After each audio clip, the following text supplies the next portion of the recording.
Bom, gente, só dar boas-vindas. Sou Fernando Biazzetto, coordeno um pouco esse espaço aqui, um espaço, vamos dizer, multidisciplinar, com gente de interesses muito diversos. É um prazer de receber vocês hoje aqui, mais trazido por colegas aí tão bacanas.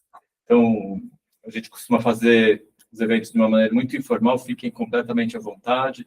Atrás de vocês tem um monte de gente assistindo aí. Vou tirar essa... Mas bem-vindos, fiquem à vontade. Obrigado. Obrigada.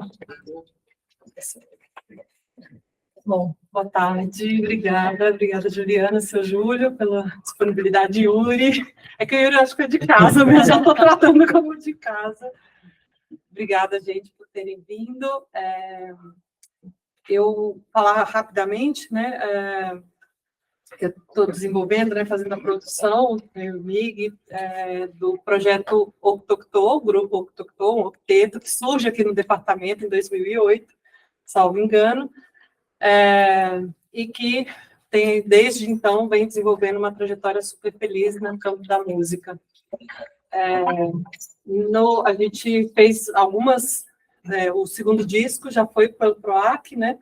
E a gente está agora no terceiro... A gente está no terceiro disco, felizmente, né, premiado com o PROAC 1522, de gravação do álbum, e felizmente também nisso, já tem alguns anos, né, que o seu Júlio, tem uma relação do Yuri com o seu Júlio, de conhecer as músicas do seu Júlio e começar a trabalhar nessa relação, né, da sonoridade do Octocto com as composições do seu Júlio.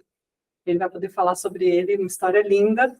E agora que a gente está para lançar o disco, e sabendo desse espaço do No Som, e querendo também falar, ouvir e pensar sobre esse encontro, né, da música popular, da composição autodidata e de toda uma cultura que vem junto com a trajetória do seu Júlio, na relação com a música erudita, né, com a composição, com os arranjos.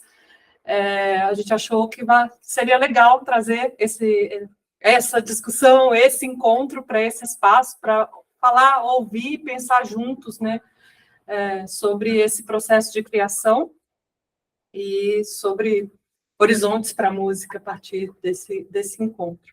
Então, falei com o Biazzetto, que gentilmente cedeu esse espaço para que a gente pudesse estar aqui. Tem sido um privilégio fazer a produção, tem sido um privilégio participar desse processo criativo, conhecer a história do seu Júlio. E é isso, sem mais delongas. A gente tem, então, a Juliana Valverde, seu Júlio Valverde, Yuri Prado e Mig Antaro, Yuri e o Mig do Octocto e o restante maravilhoso do Octocto online ali.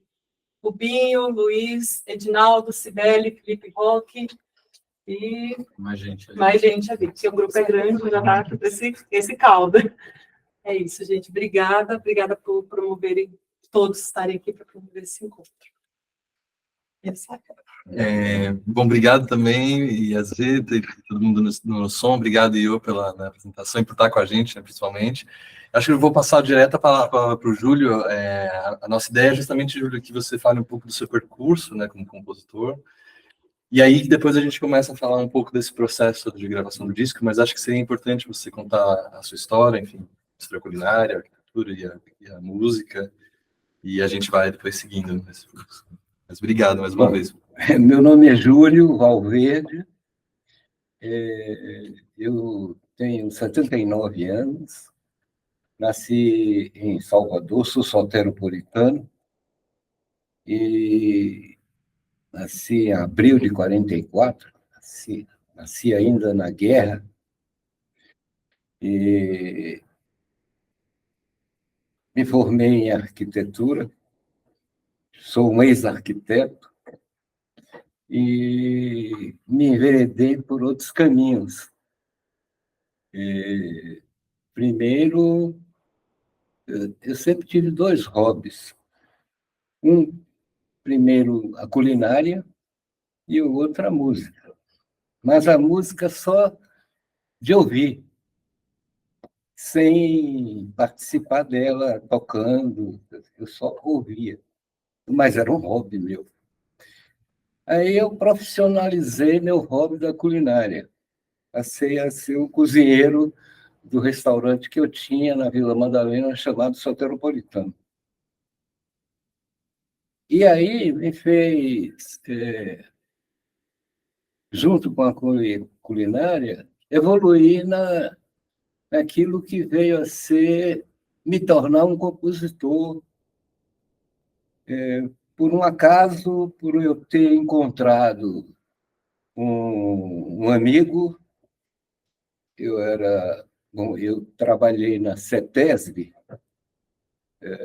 na área ambiental, ainda como arquiteto, e ele me sugeriu, me pediu para que eu fizesse uma música do bloco de carnaval dele em Angatuba, perto de Tapetininga.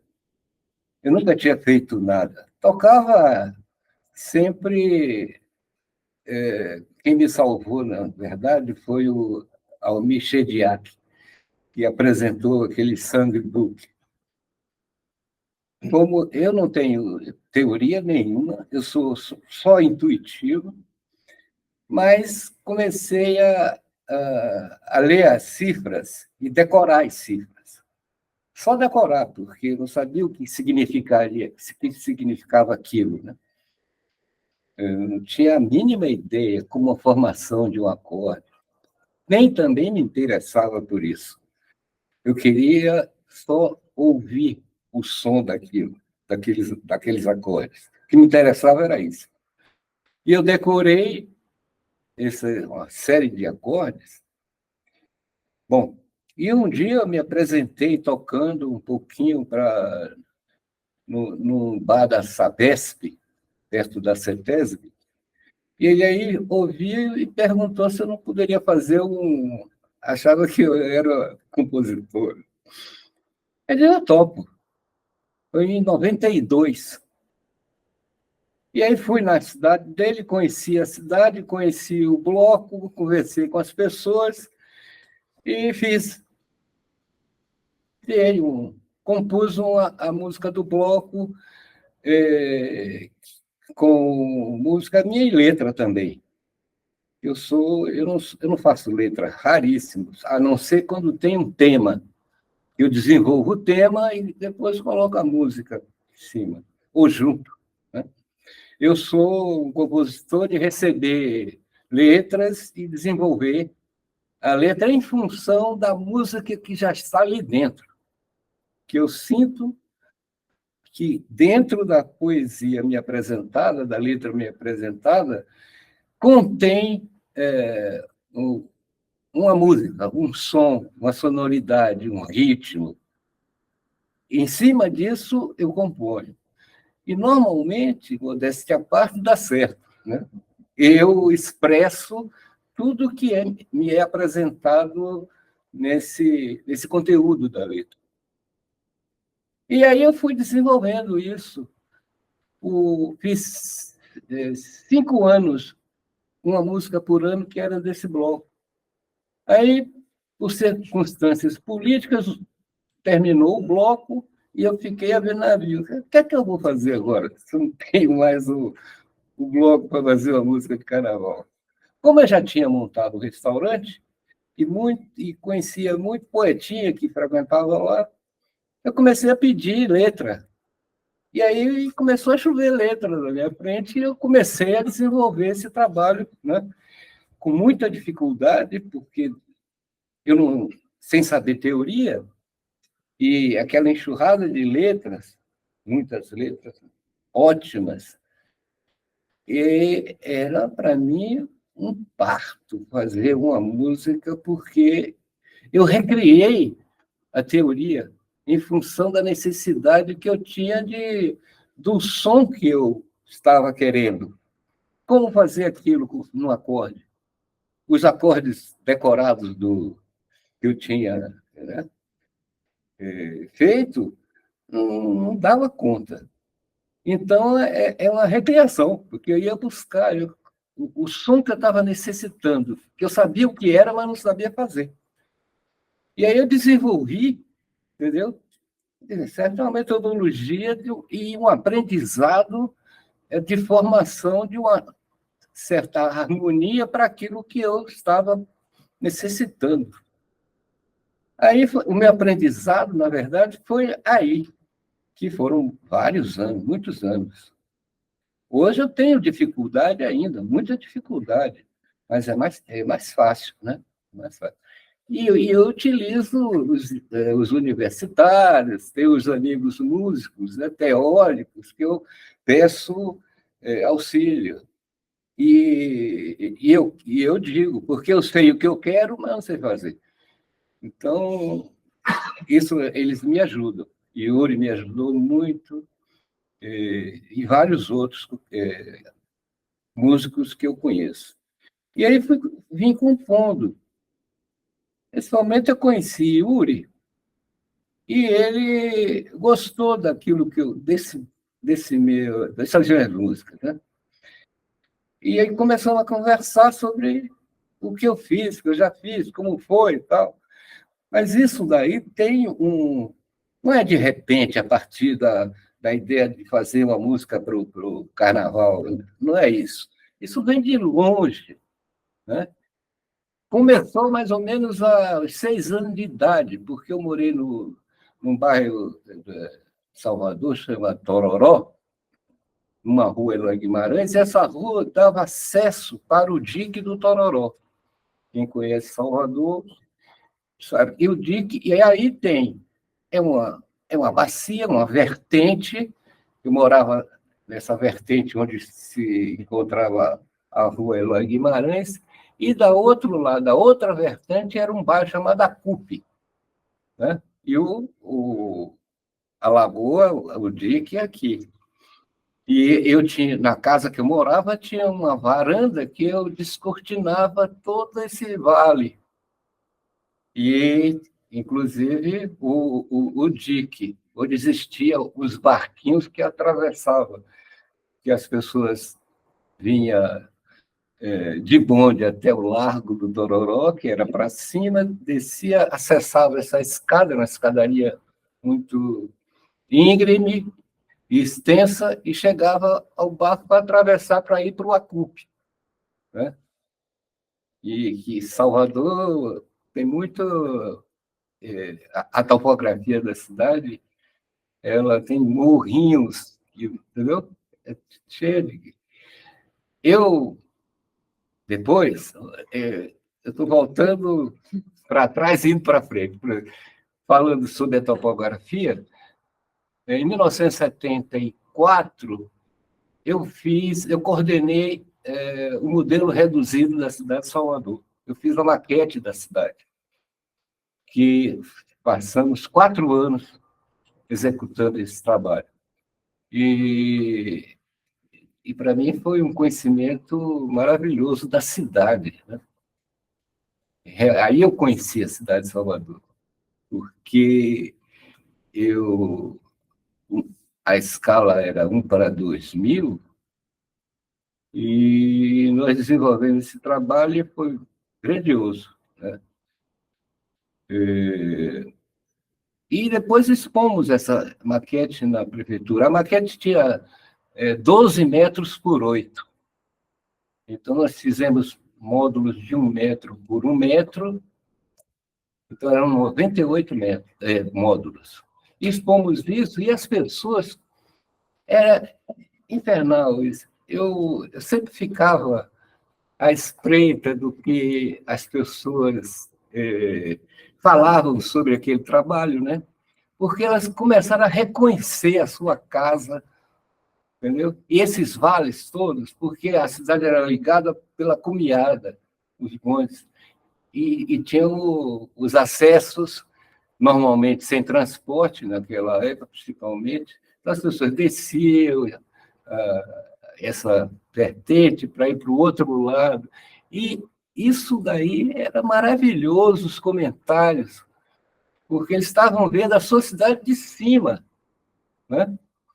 Pessoal que nunca tinha tomado avião, nem... Então, tinha a chance de reconhecer a cidade. Isso é maravilhoso.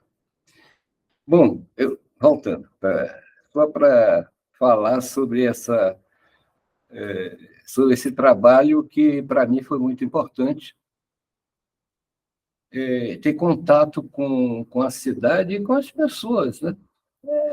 Esse exercício é maravilhoso de você ter contato com o povo, né? Então, de certa forma, tem uma parte política também nesse caso. Sim, mas aí, aos 6 anos de idade, eu morando nessa rua, essa casa que fazia quase esquina com essa escada de acesso, uma manhã, eu acordei com os clarins tocando a abertura do carnaval.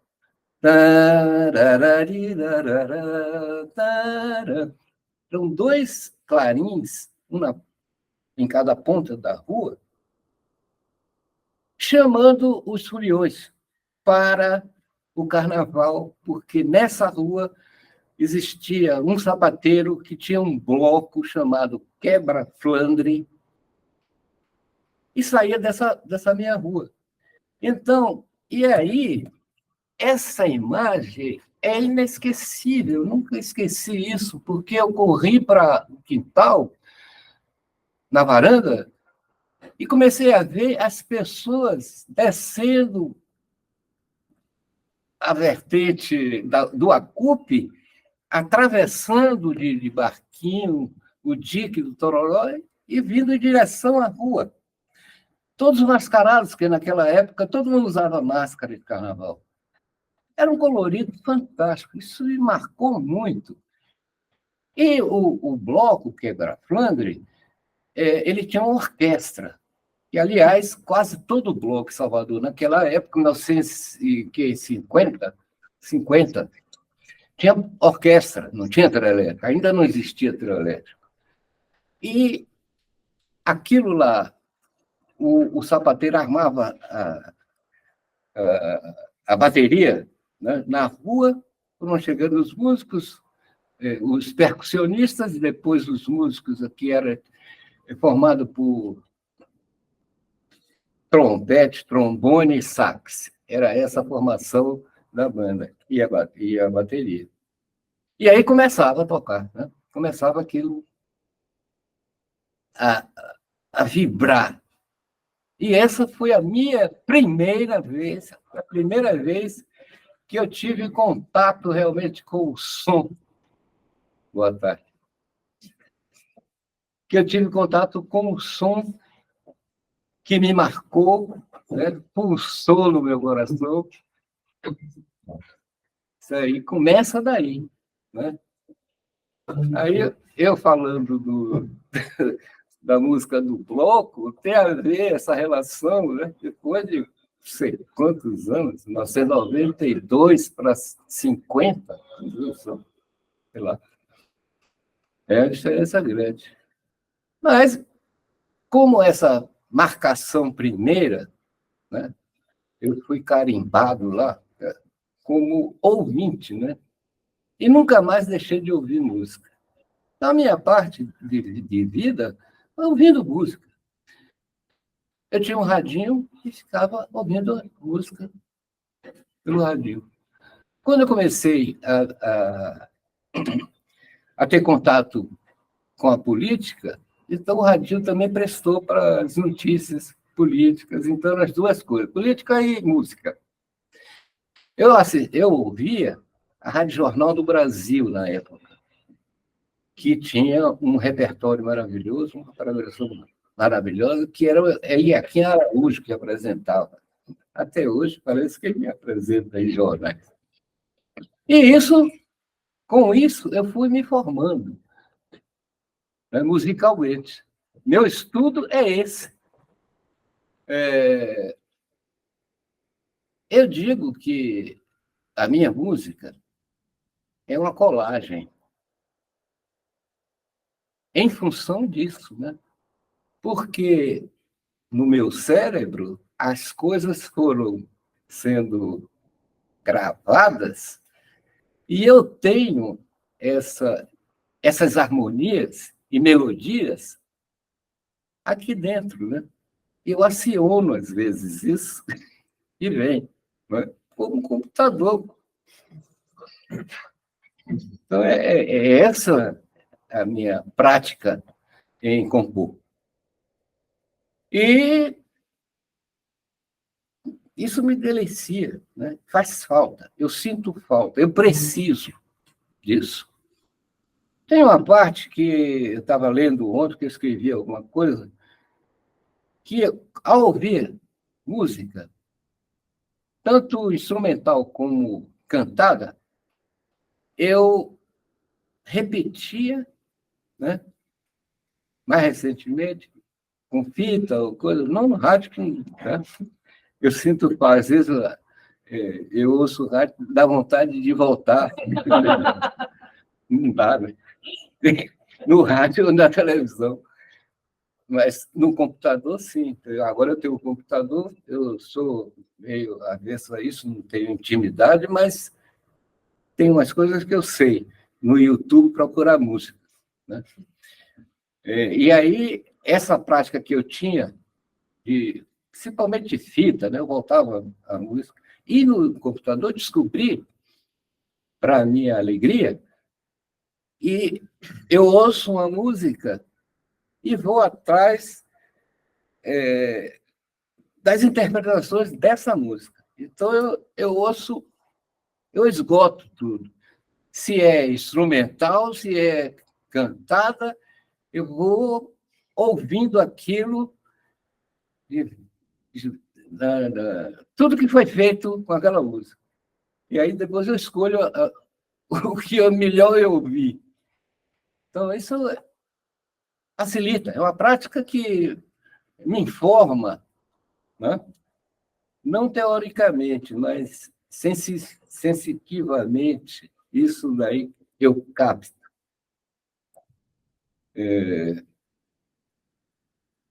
E aí, lá atrás, ao ouvir essas músicas, eu cantava, cantarolava, eu imitava os cantores, quando era cantor, né?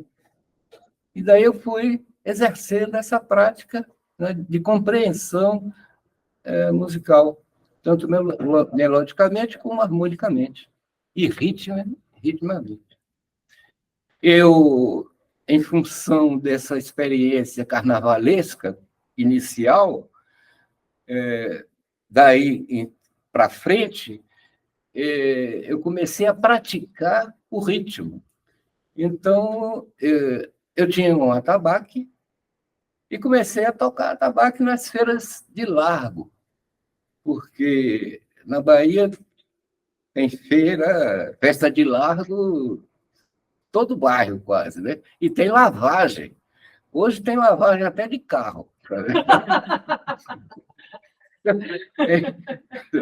Vamos lavar o carro e tal, e faz uma festa. Claro, tudo em função da festa. E lá para diante, na arquitetura, tinha um guardador de carro que tocava tabaque. E aí, em diversos momentos, nós nos reunimos num bar em frente, e aí eu comecei a praticar. Esse foi meu professor. O único professor de música que eu tive presencialmente foi esse cara chamado Fialuna, que era um guardador que tocava barbaridade com esse atabaque.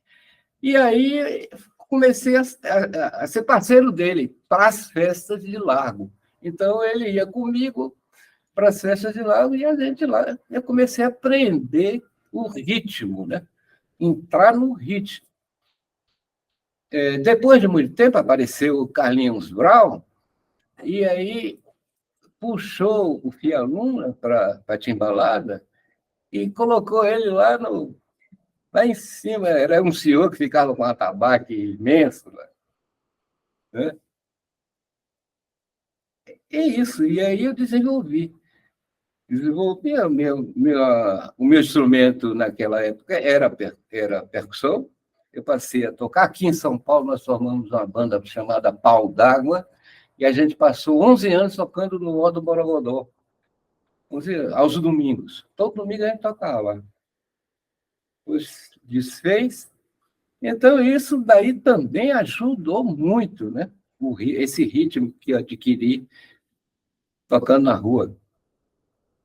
E eu, no carro, atrás do carro, estava lá sempre o atabaque, né? Não perdi oportunidades.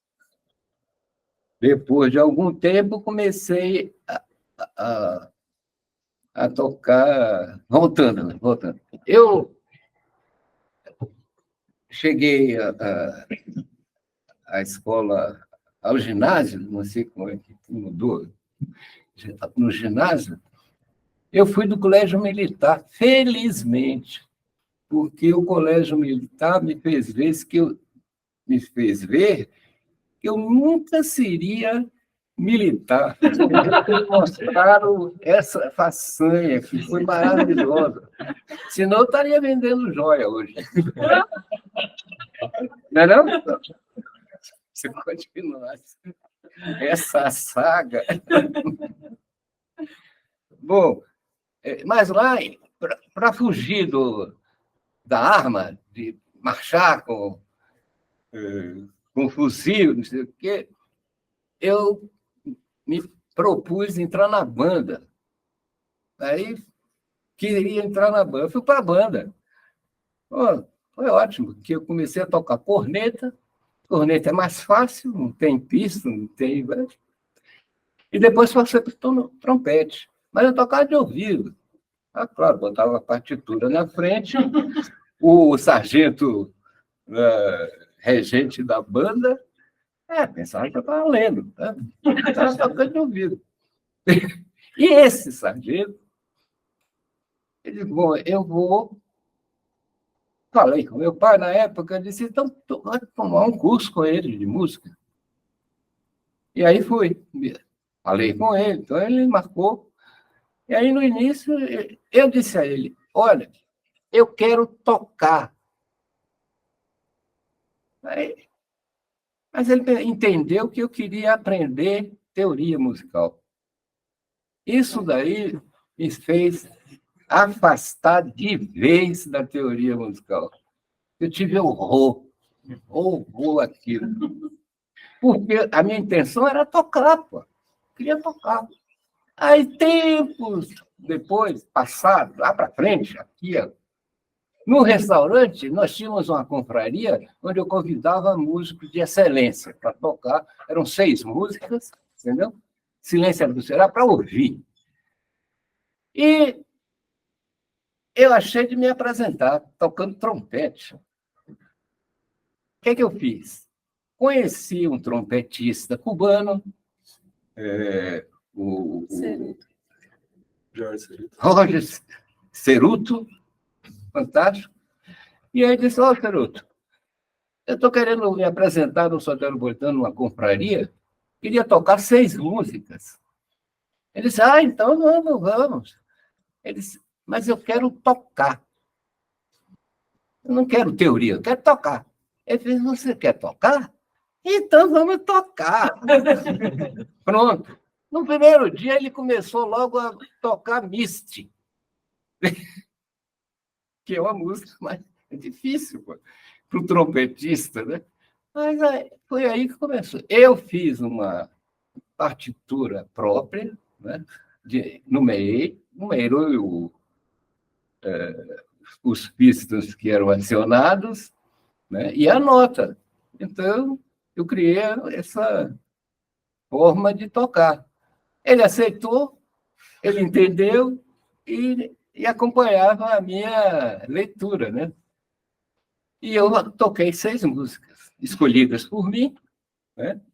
Trabalhei, passei 3 meses treinando para me apresentar. Claro que não foi uma apresentação elogiosa, porque tinha defeito como o diabo, mas eu era acompanhado por músicos bons, então isso facilitava, né? Eu muito bom. Então saiu a contento no final. E principalmente só tinha amigo, pô. Então, sei lá, fechou. E aí a coisa foi evoluindo. Eu cada vez mais compondo, fazendo uma seleção, mas eu tenho um problema porque eu componho uma música, se alguém toca, eu abandono, porque eu não registro. Eu nunca registro e eu esqueço. É uma dificuldade isso para mim, mas também é um aprendizado que eu vou refazer tudo aquilo, né? Por exemplo, eu passei esses 2 dias tentando recuperar uma música que está no disco aí que eu toco. Mas como está no disco, já está gravado, tem partitura, tem tudo, eu digo, não quero mais saber, está lá gravado, está lá registrado. Né? Eu não preciso me preocupar com isso. Eu sou um desconhecido musicalmente. Poucas pessoas sabem que eu faço música e conhecem minhas músicas. E não me interessam de ser conhecido. Isso daí é que me faz continuar tendo a música como hobby.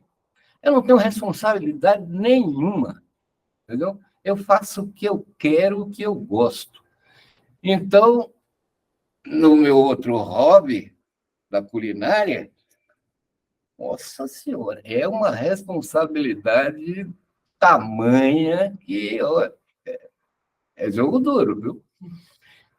Você está lidando com a saúde das pessoas, você está lidando com uma série de coisas. Aí sim, é responsabilidade pura. A música, estou livre. Né? Liberdade total. Essa que é a grande liberdade, você fazer o que você quer. Né? Sem interferência de nada, de ninguém. Né? Alguém dá um palpite, tudo bem.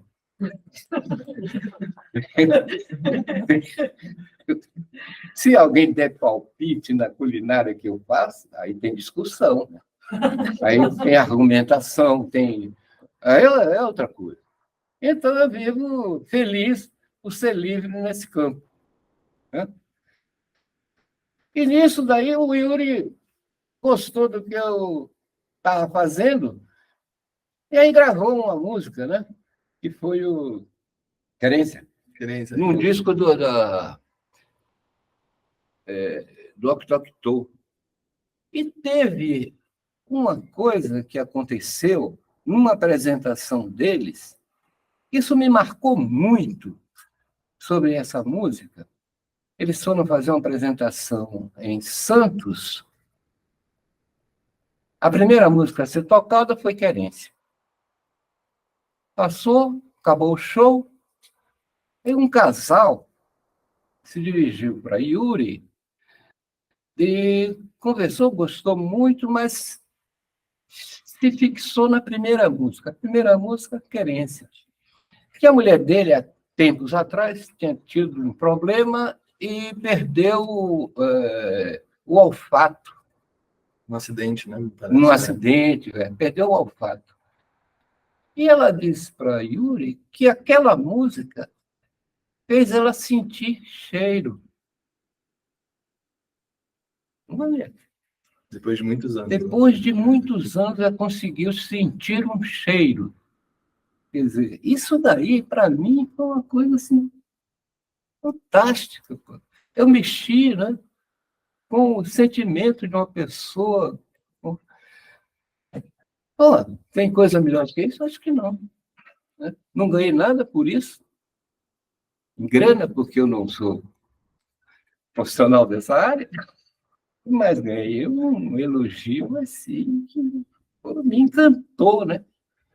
Eu vivo pensando nisso. Bom, o que é que eu posso falar mais?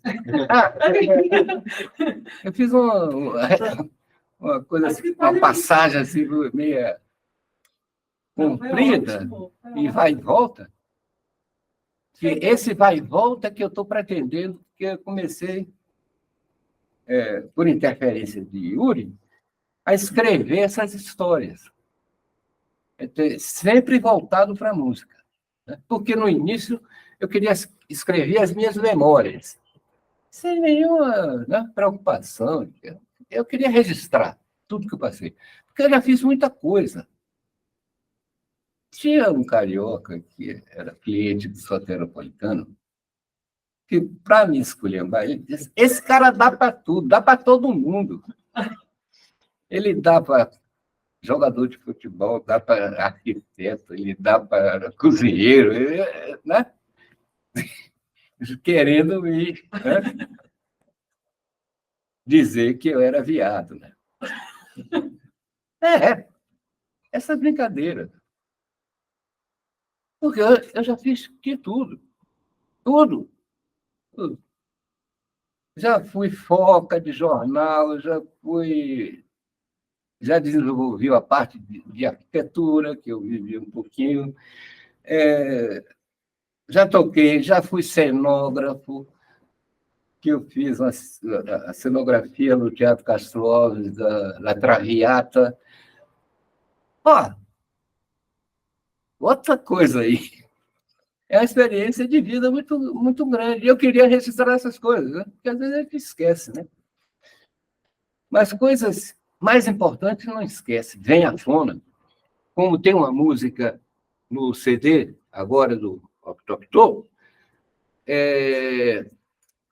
que Bumba Meu Boi.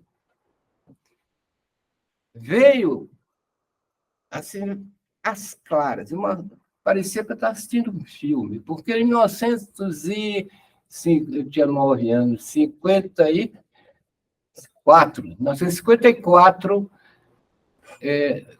a minha família foi veranear em Itapuã. Era uma coisa distante, era longe Itapuã, coisa se veraneava em Itapuã. Se veraneava na Pituba, que era mais perto, do de Itapuã. E o acesso a Itapuã era dificílimo, pelas estradas todas esburacadas, tudo. Não tinha ponte, às vezes, tinha que fazer um contorno muito grande. E fomos de marinete, que era um transporte na época onde não essas vans atuais, mas só que era uma coisa mais robusta e era bonito, porque tinha uma parte do carro que era feita de madeira de lei. Bom, chegamos lá para uma vila, arraial, com uma bica no centro, aí onde as pessoas iam buscar água potável, né? Que hoje é Praça Dorival Caymmi, onde tinha essa bica. E aí eu vi, pela primeira vez, o Bumba Meu Boi. E eu fiquei encantado com aquilo.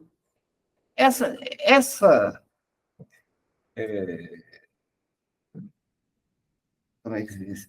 Esse evento veio na minha cabeça assim, não sei por quê. Eu me lembrei disso. Eu achei maravilhoso. Aí, bom, eu vou fazer uma música com isso. Aí é um tema, eu tinha falado, é um tema feito por mim. Deixa eu ver isso. Será que eu consigo? Eu sou muito ruim de violão também, né?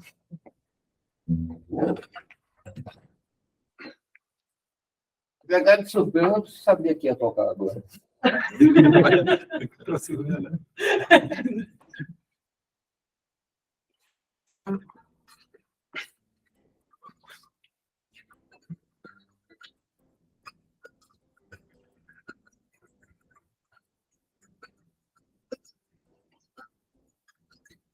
Às vezes dá branco, viu? Se der, não se preocupe. Eu repito.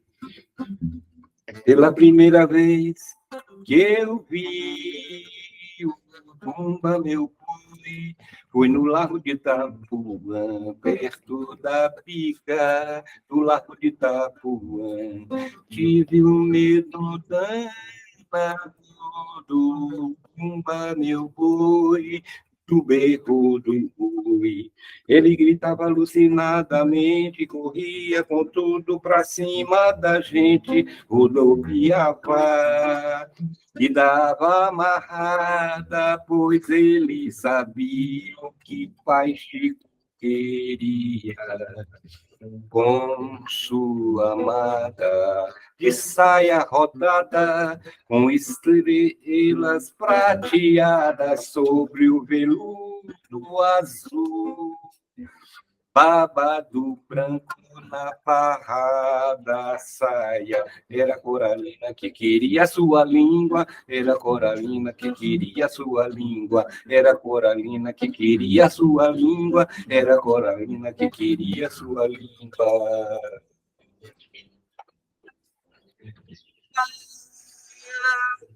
Consolado foi, morreu.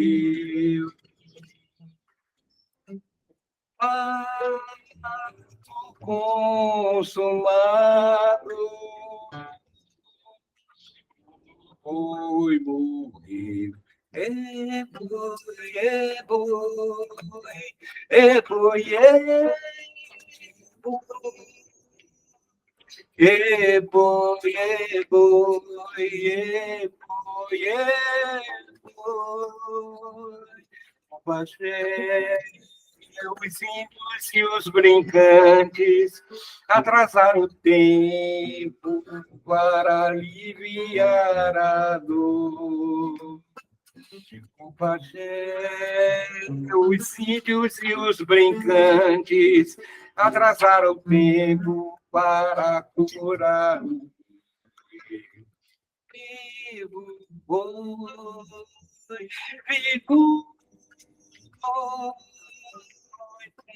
meu.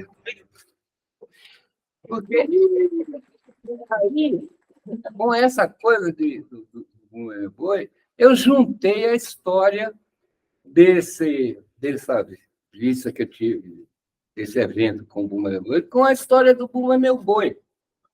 Que é isso, né? Que um fazendeiro tinha um boi que era, né? Que cultivava aquilo, uma coisa preciosíssima, e a filha do capataz, ou a mulher do capataz, teve um desejo como grávida, queria a língua do boi. E aí veio a pagelança toda para curar o boi, porque o cara tinha matado o boi. Isso, e o Bumba Meu Boi é muito bonito. Aquela dança do boi é fantástico. Então, eu fiz esse Bumba Meu Boi aí. Estou mal tocado porque deu um treco aqui na minha mão, mas eles tiveram mais ou menos a ideia, né? É melhor a ia ser ideia. legal, né? Hein?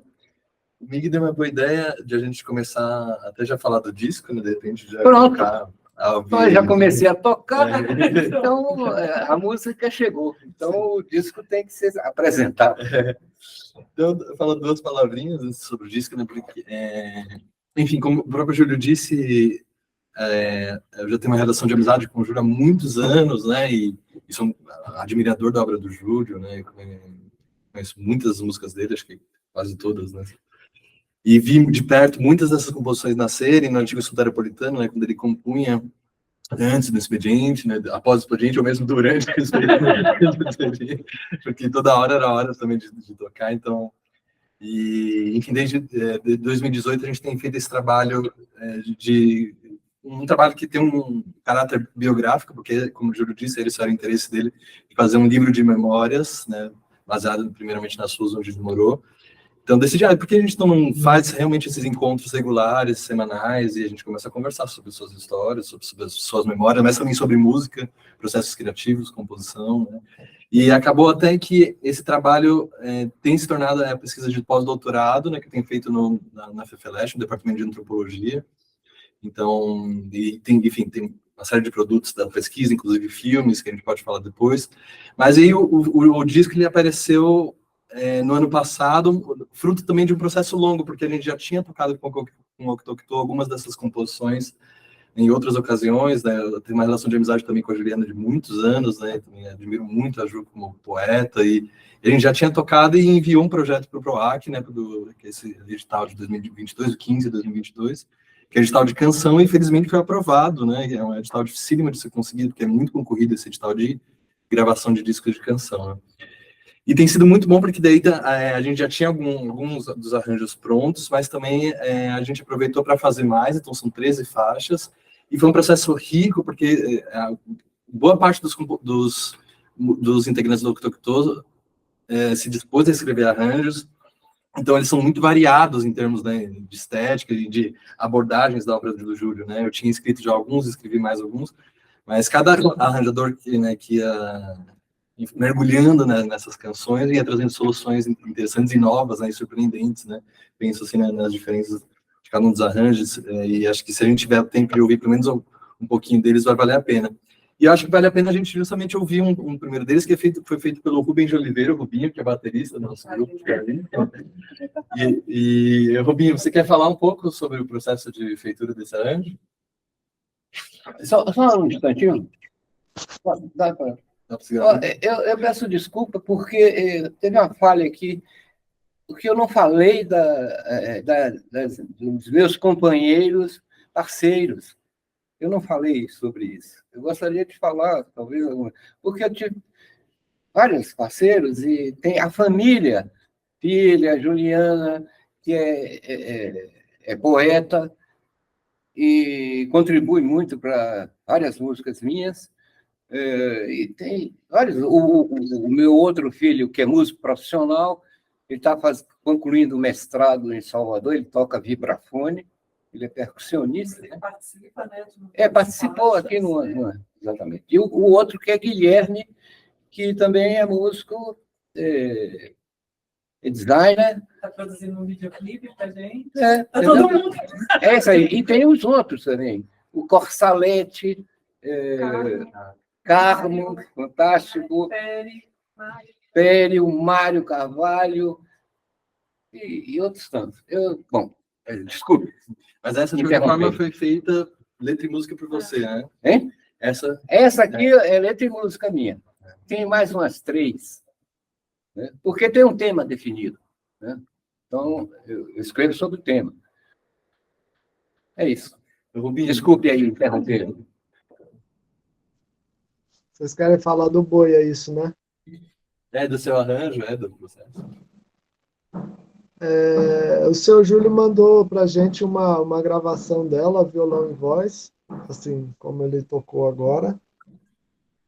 E aí eu tentei construir sonoramente essa história, assim, tentar dar um desenvolvimento para ela, de sempre ir crescendo até terminar numa grande festa do boi, assim, ó, as coisas os instrumentos vão aparecendo de certa maneira aos poucos, ou os climas vão esquentando aos poucos, como é uma festa na praça mesmo. E também aí começa com a voz sozinha, que também é uma característica, eu acredito dos bois, pelo menos do Maranhão, de Maracanã. O cantor, ele canta a música inteira a capela, e daí ele com maracá puxa, chama a banda inteira para entrar.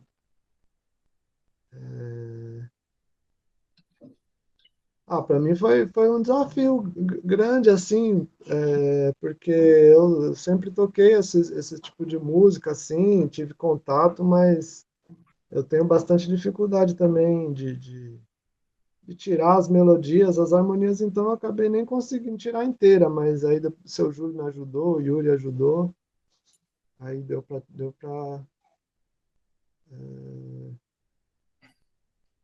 fazer. Para mim foi muito interessante, um aprendizado muito grande, e eu achei que o resultado ficou bonito, assim, uma coisa que acho que foi um pouco geral, assim, pelo menos de eu ter reparado em arranjo meu, do Tchutchu, da gente tentar não atrapalhar a música, que já é muito boa, que já acontece assim, a violão e voz. Então, da gente basicamente pegar ela, colocar mais algumas cores, incluir o grupo todo para tocar junto, mas nem. Não mudar muito a forma dela, como o seu Júlio pensou, em geral, seguir bem a partir daquilo mesmo, colocar mais cores e mais pessoas tocando, assim. Legal, Vitor. Acho que vale a gente ouvir, né? A gente tem essa... Pela primeira vez que eu vi O Bumba, meu boi, foi no largo de Itapuã, perto da bica do largo de Itapuã. Tive um medo danado do Bumba, meu boi, do berro do boi. Ele dançava alucinadamente, corria com tudo pra cima da gente, rodopiava e dava amarrada, pois ele sabia o que Pai Chico queria com sua amada. De saia rodada, com estrelas prateadas sobre o veludo azul, babado branco na barrada, a saia era Coralina que queria sua língua, era Coralina que queria sua língua, era Coralina que queria sua língua, era Coralina que queria sua língua.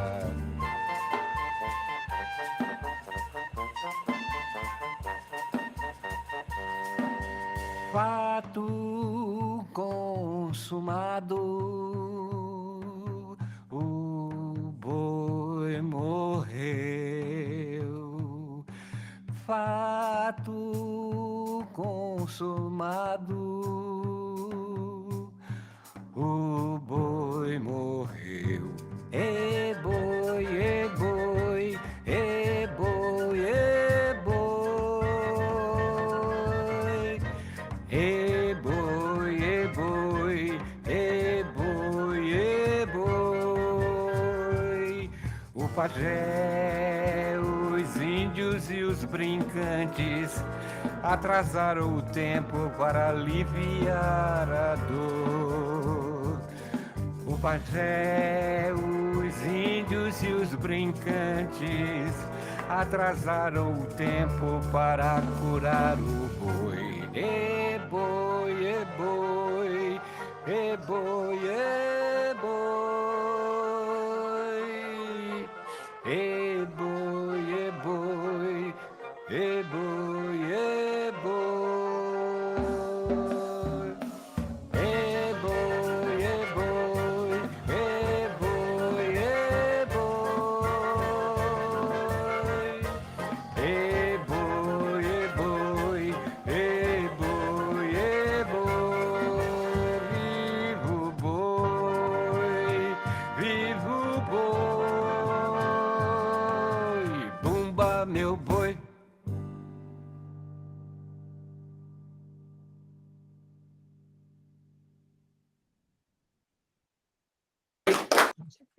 Ele teve, foi feliz porque ele conseguiu mostrar o que seja a festa de largo, né? É meio bagunçado, é uma coisa que toca aqui, toca ali, é uma festa, né, aberta. E ele conseguiu, acho que, fazer isso. Tá, esse espírito de festa de largo. Tudo bem. Deixa eu ver como tem. Bom, o arranjo. Ainda não está masterizado, por isso está meio baixo tudo, né? É. Acho que eu tenho que... A gente está bem nessa etapa, né, de finalização. Está distante, né, um pouco. Só para assim, um pouco, a gente queria também abrir, de repente, né, para perguntas, comentários, acho que ajuda muito a falar um pouquinho, né, do processo. Acho que podemos deixar indo, como for, né? Só aparece a voz de quem não sabe cantar. Eu não sei cantor. Eu acho que seria interessante. Não sou nada, na verdade. Você falar um pouco justamente desse lado da poetisa e também da intérprete, né? Porque como você está... o Júlio, em muitas das composições, acho que a grande maioria, ele foi um melodista, né, dessas canções. Né? Então, eu queria que você falasse um pouco dessa relação, justamente, né, da criação poética na canção, né, e também essa peculiaridade de você ser cantora também, né, dessas canções. Bom, primeiro, boa tarde agora oficialmente, né? Obrigada, está sendo um encontro lindo. Ele disse que ele costumava compor em cima da letra, mas tem muitos processos inversos também, né? Que você faz a música e entrega ao letrista. E foi assim que ele me convidou a escrever. Então, eu comecei a escrever por conta, primeiro, comecei a me aproximar da linguagem poética pela canção, que ele ouvia muito e a gente ouvia muito. Então, era a época de CD e vinil que a gente acompanhava, né, lembro, a minha adolescência foi toda assim, imersa naqueles universos poéticos e o que era aquilo, né? Assim. É mais alto.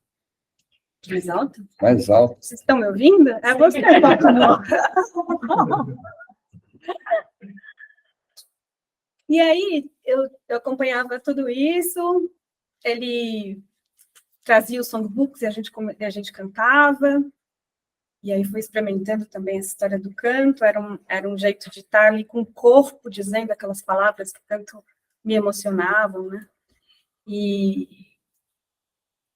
aí, só que nesses encartes todos só tinha homem. Era impressionante, assim, só tinha homem. Até que um dia, ouvindo um disco de Tom Jobim, tinha lá Dolores Duran. E aquilo mexeu muito comigo, assim. Eu perguntei, não, é uma mulher? E fui buscar. Caramba, então, peraí, isso aqui é possível para mim também, porque tem essa coisa, né? É impressionante como nesse universo da MPB, pelo menos da Bossa Nova, que era o que ele mais ouvia, e, consequentemente, a gente teve entrada nele, né? Enfim, aí descobri Dolores Duran e fiquei com aquilo ficou assim na minha cabeça. E eu venho de uma família que tem ele e 2 meninos. Então, eu sou uma menina mais nova. Então, isso tem todo um contexto, né, também. E, embora ele esteja caminhando, refletindo muito sobre... Temos uma realidade machista. Diga logo, É, um diga ambiente logo. machista. Exato. E aí, um dia ele chegou e falou, Juliana, eu queria que você escrevesse a letra para essa música aqui que eu fiz. Aquilo foi nossa, né? Foi uma magia, veio tudo de volta na cabeça. E eu escrevi a letra de Caminho do Mar, que foi a primeira que eu tocou com a gente, né? Caminho de Areia. Caminho de Areia. E o Yuri fez o arranjo, ficou lindíssimo. E a gente já toca Caminho de Areia há muitos anos, 15 anos.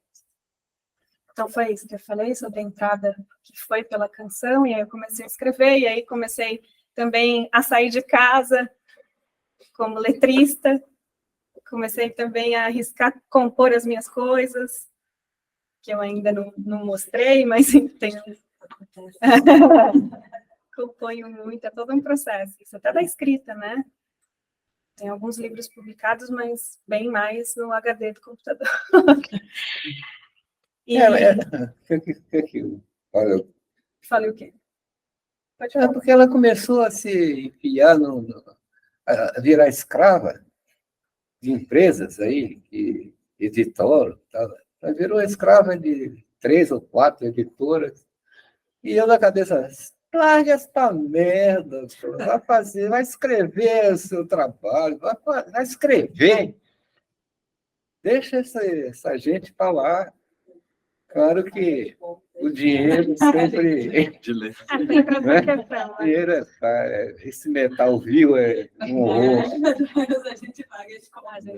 Prende a gente, né? E nos escraviza, na verdade. Eu sempre disse, nós não nascemos para trabalhar. O homem não nasceu para trabalhar. Mas nós próprios criamos essa função aí, que não nos pertence, eu acho. Mas, Bom, então é isso. Eu recebi, foi o caminho inverso que ele tinha dito, então vou requerer aqui esse que você também vale. Deixar Porque, registrado. várias canções foram compostas do jeito inverso. O Guilherme colocou letra numa música já pronta, né? Também. É. Enfim. Eu mostrei uma música tem que tinha feito para Guilherme e ele colocou perfeita. Assim como ela colocou uma letra para uma música que eu fiz. Nossa Senhora! Ultrapassa tudo que eu gostaria de ouvir, entendeu? De saber sobre aquilo que eu fiz uma encomenda para você, né? Posso falar dela? Encomenda fácil. Hein? Pode. Nesse computador, ouvindo música, eu ouvi. Eu estava querendo ouvir Scheherazade, do Korsakov. E encontrei uma filarmônica da Galícia, por um finlandês, maestro, compositor, Leif, alguma coisa eu tenho escrito aí. Me encantei pela sonoridade daquela música apresentada e passei um mês ouvindo essa música, de manhã e de noite. Um mês. Todo dia. E aí chegou no momento que eu disse, pô, tem que fazer um samba com essa música. Tem que fazer alguma coisa. E aí me encantou no segundo movimento, tem 4 movimentos, Scheherazade, que é uma suíte sinfônica. E no segundo movimento, ele trabalha o mar, a sonoridade com as ondas marinhas, que o Korsakov tinha sido marinheiro e tinha intimidade com o mar. E aquilo me encantou. E eu comecei a compor a música a partir desse som. Né? Que maravilhoso. Vai tocar? Eu estava aqui mal situado, deu umas ratadas. Não tem problema. O que eu acho interessante, eu vinha pensando sobre essa música, é que ela, de algum jeito, condensa o bojo do processo de criação dele. Que ele diz que é essa colagem, né? Sempre fala é um mosaico, é uma colagem, e reconhece essa interdiscursividade que tem, né? Que, enfim, que o processo, a gente está num lugar relacional. Ele entende isso desde muito tempo, né? Não tem a crise do eu autor, né? Não tem as dicotomias, assim, nesse lugar que eles colocam. Eu acho isso muito bonito desde o começo, assim, que ele fala que tem ali naquela voz dele uma voz múltipla, que eu, por acaso, estou estudando isso no doutorado, processos de criação, né? E aí, sobre a própria escrita acontecendo, científica, artística. E estou estudando a Cecília Almeida Salles, que, inclusive, eu acho que o genro dela foi seu aluno. Foi essa minha Ela me contou. que o Vitor, colega nosso. E, assim, o que é aquela mulher, né? E eu tendo aula com ela, o privilégio de ter aula com ela, e com a minha base teórica, digamos. E ela fala uma coisa, ela conceituou muita coisa importante nesse lugar dos processos, né? Então, ela trouxe, por exemplo, a palavra processo de criação e processo de criação em rede, que muito traduz isso, né? Que ele diz da colagem, né? E aí, o Bakhtin tem uma coisa que ele fala, que a palavra, quando a palavra do outro vira tão nossa, ela fica anônima. E a gente esquece que a palavra é do outro, mas ela traz em si, né? Essa palavra esquecida.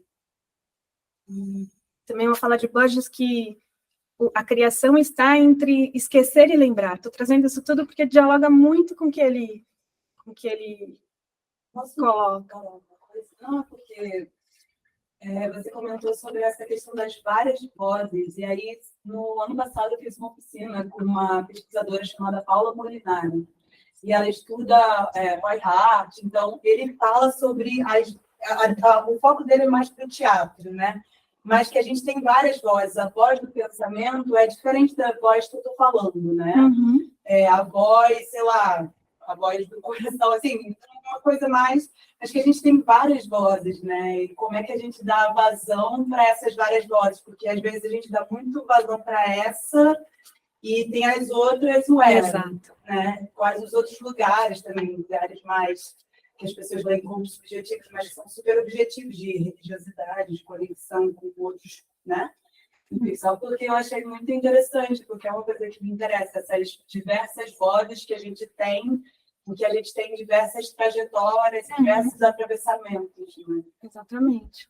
E tudo que a gente faz, de certa forma, já existia e é uma transformação, né? E aí o que eu achei muito interessante, que a gente começa a prestar atenção nisso, né? Então, essa canção como uma condensação desse processo dele, que ele já reconhece esse diálogo, esse dialogismo, né? Interação direta, e o compositor da sinfonia em que ele se inspirou, e aí a gente pode também trazer depois uma coisa que a gente ficou pensando, como nomear isso, essa canção? Enfim, mas depois eu volto a isso.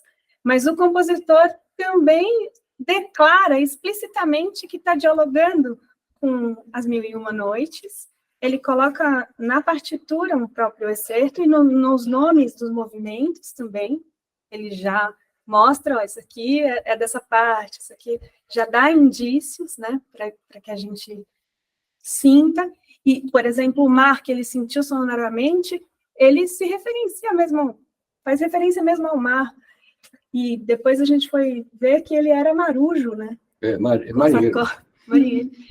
Então, assim, vários encontros. E eu achei muito bonito, porque esse lugar da voz múltipla está em tudo, está desde a origem, né, da sinfonia, e aí eu fiquei pensando nessa palavra esquecida, que pode ser As Mil e Uma Noites, né?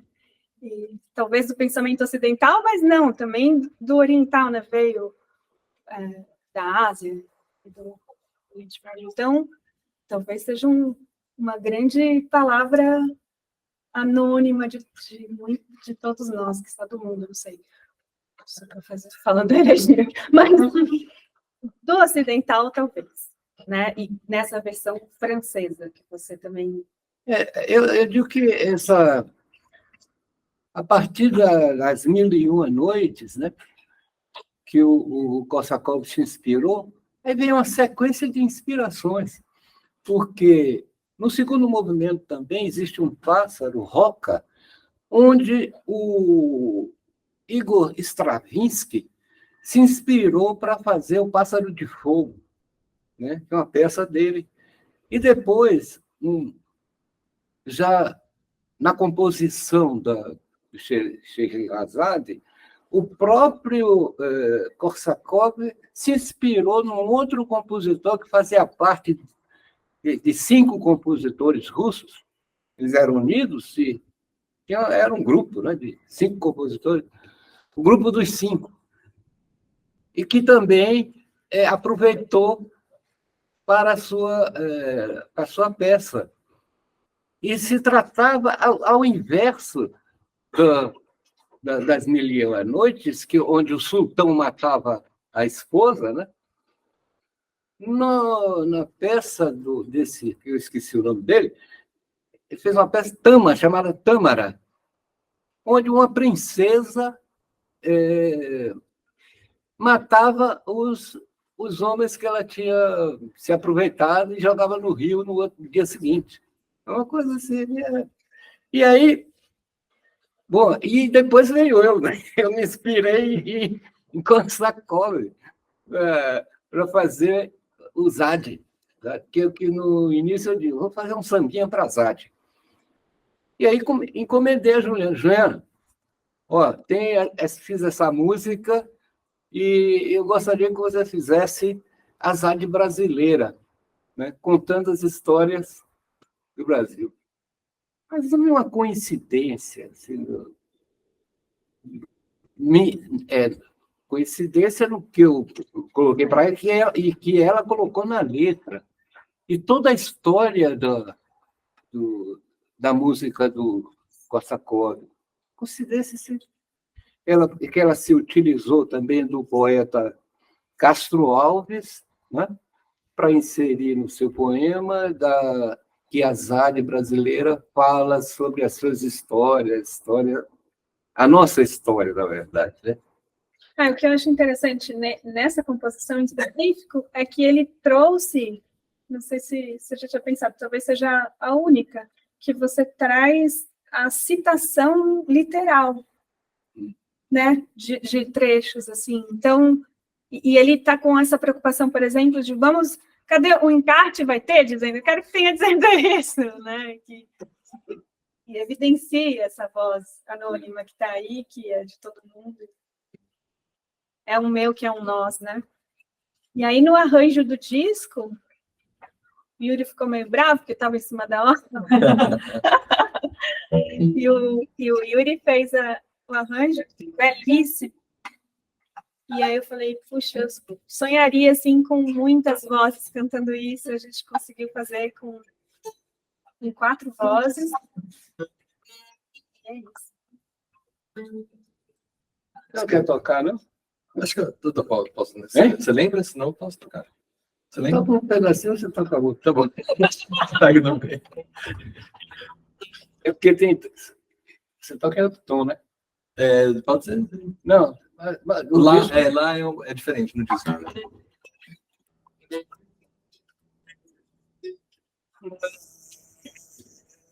Você vai cantar? Quem vem lá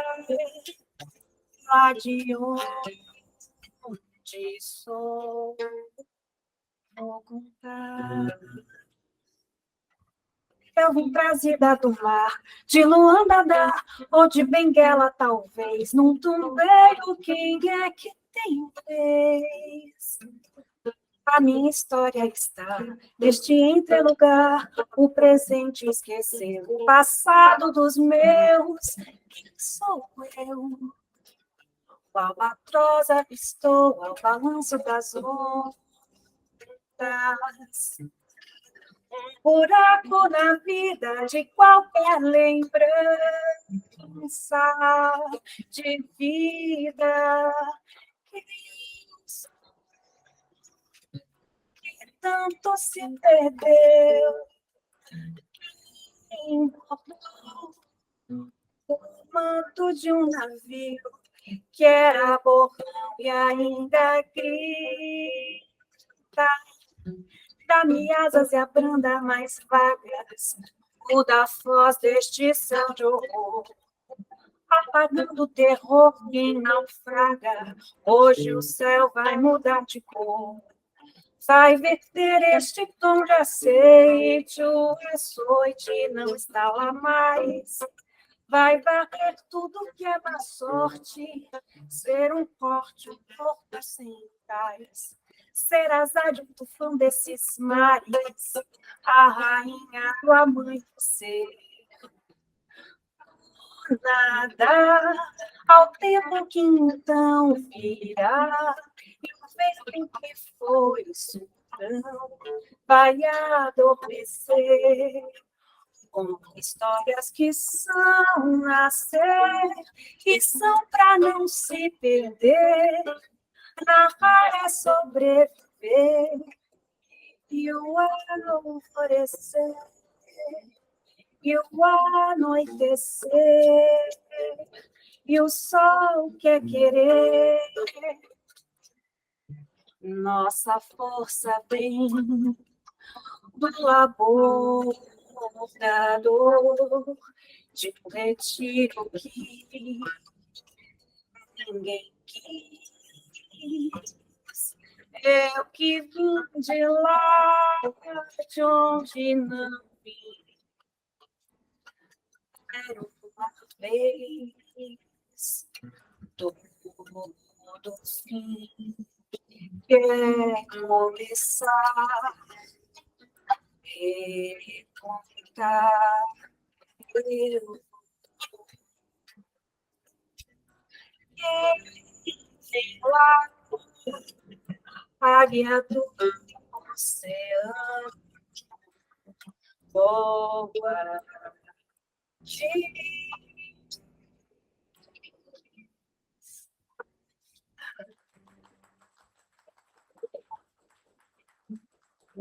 Nossa Zade. Nossa Zade é feroz. Assim como a persa também. Eu acho que foi o primeiro movimento feminista que houve na Terra. Foi a de Scheherazade, que ela que se apresentou ao sultão, porque ele matava as esposas, né, em função da traição do homem traído. E o vizir, que era o pai dela, ela se apresentou para ele e disse: eu quero que me casar com o sultão. Você vai me apresentar para ele. É assim, ela tomou a decisão de barrar aquela estupidez, né? Aquela barbárie que o sultão cometia. E conseguiu. Como as mulheres estão conseguindo muita coisa. Tomara que consiga tudo. Né? É difícil, é? Muito complicado. Mas vocês venceram. Eu acho muito lindo, eu escrevi na minha mão, você falou narrar é sobreviver. Muito bonito, assim, porque... Não, a letra toda, assim, eu tava... Depois eu quero... Não sei se já está nas plataformas, aproveita aí, a gente dá uma agradada, né? Não, essa letra vale a pena. Viu? Não, dá pra ver, não, mas narrar é sobreviver. É sobre... música é uma tecnologia de sobrevivência, né? A gente sobrevive, a gente passa, é uma coisa que passa adiante. Então, as pessoas vão sendo esquecidas, mas tem umas coisas que vão, né? E é isso, as histórias vão sobrevivendo com o tempo, as pessoas vão morrendo e as histórias vão sobrevivendo. Então, quanto é importante a gente visibilizar essas histórias, né? E depois eu vou fazer a pergunta, que eu não sei se chegou a hora, mas assim, muito, muito bonito, assim, muito verdade, mexer com isso. E tem essa... Eu fiz também questão de trazer na letra isso que ele antes me disse. Ó, que é uma condensação, não sei se usa essa palavra, mas da sinfonia lá do... Como é? Suíte Sinfônica. E aí eu falei, pô, tem que trazer isso explicitado também de algum jeito na letra. E aí eu até fui resgatar, não sei se dá tempo para falar, vou falar alguns rápidos, assim. Mas a primeira interação foi com aquela música de Moacir Santos, Maracatu, Nação de Amor, que gente, eu sempre esqueço o nome dele, colocou a letra. Que é um sambista... Deixa eu ver se eu anotei aqui. Deixa eu ver.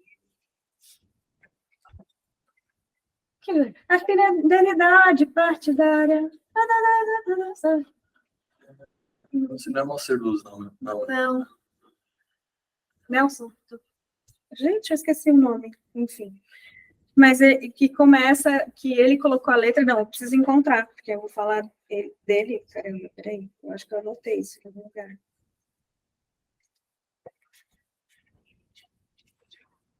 Ney Lopes. Ney Lopes, grande Ney Lopes. E que é, quem vem lá? Não, já estou cantando essa, mas veio isso, quem vem lá? Veio dessa, surgindo lá de trás do mar. Mas é que eu estou cantando com quem vem lá do Zad já. mas veio esse Quem Vem Lá, e Luanda veio daí. E eu falei, poxa, ele pediu umas artes brasileiras, e veio o Navio Negreiro, e aí eu me ancorei no Navio Negreiro, trazendo versos e palavras mesmo, do Navio Negreiro. Então, assim como ele explicitou, a figura do albatroz, que é isso que ele contou do pássaro roca, ele só soube agora também, né? E a gente vai descobrindo uns encontros, assim, depois, que talvez esteja ressoando dessa tal palavra, né? Esquecida que a gente estava falando. E aí, são literais, assim, manto, borrão, vaga, céu e horror, tufão, Senhor Deus dos desgraçados, dizei-me vós, Senhor Deus, se é loucura, se é verdade, tanto horror perante os céus. Ó mar, por que não apagas com a esponja de tuas vagas, de teu manto esse borrão? Astros, noites, tempestades, rolai das imensidades, varrei os mares, tufão. Então, esse trecho está ressoando um monte aqui nisso, e daí ressoa também a história da Sherazade, né? Que ela não pode, ela não pode parar de contar porque ela morre. Então e nessa história tem muitas questões, né? A morte, o silenciamento, né? E várias coisas que vêm junto. Então era isso que eu tinha um pouco anotado aqui para trazer, porque a gente vai como essas interações vão criando muitos caminhos, né? E depois a gente vai puxando o fio e descobrindo tantos outros. E esse puxar o fio é a história, é a continuidade, como você estava falando, né? No fundo, nós moramos uma parte em São Petersburgo e outra parte em Bagdá. Nós passamos uma temporada sem querer, né?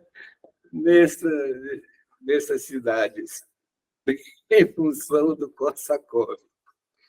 Então, acho que era isso que eu tinha para dizer. Vale a gente ouvir, talvez? Eu ia sugerir isso também, acho que a gente pode já... E aí a gente fecha e vai para as... talvez uma palavrinha só sobre o arranjo, porque uma das questões, justamente quando eu conversei com o Júlio, era essa, já que ele se baseou, né, nas melodias, né, criadas por Korsakov, que, bom, que podem também ter sido já trazidas a ele, mas essas melodias se tornaram a própria canção, né? Eu fiquei pensando, como é que eu posso, então, fazer a orquestração, né, o arranjo dessa canção. Então, uma das dúvidas que eu tive é se eu também faria referências à orquestração original do Korsakov ou não. No final, ficou uma inspiração, mas eu me deixei guiar mais para essa ideia de uma certa brasilidade e esse desafio justamente de trazer uma coisa, né, a mais, né, e tentar dialogar de certa forma com o Korsakov, mas também, principalmente, trazer algo que no Korsakov não está, mas que nesse contexto né, de uma ZAD brasileira poderia estar, né? Certas. Então... Mas você faz a ilusão ao tema da Sherazade, né? Que é que o Spala na orquestra faz, né? E você colocou a flauta, né? Para fazer abordar o tema da ZAD de... tem uma questão também um certo, bom, é um termo complexo, mas complicado, mas um certo orientalismo que tem também no Korsakov e que acho que aparece de certa forma também no arranjo, em termos, né, de escalas, mas sim, as citações também de qualquer forma, né? A abertura, por exemplo, né, eu achei importante fazer essa referência expressa ao tema, né, do violino, né, Na França, fizeram uma montagem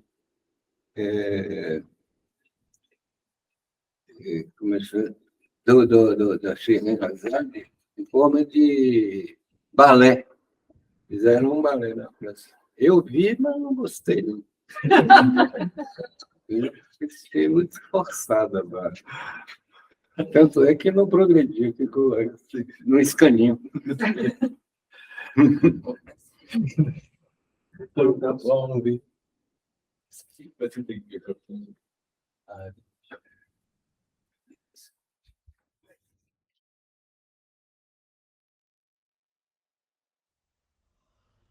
Quem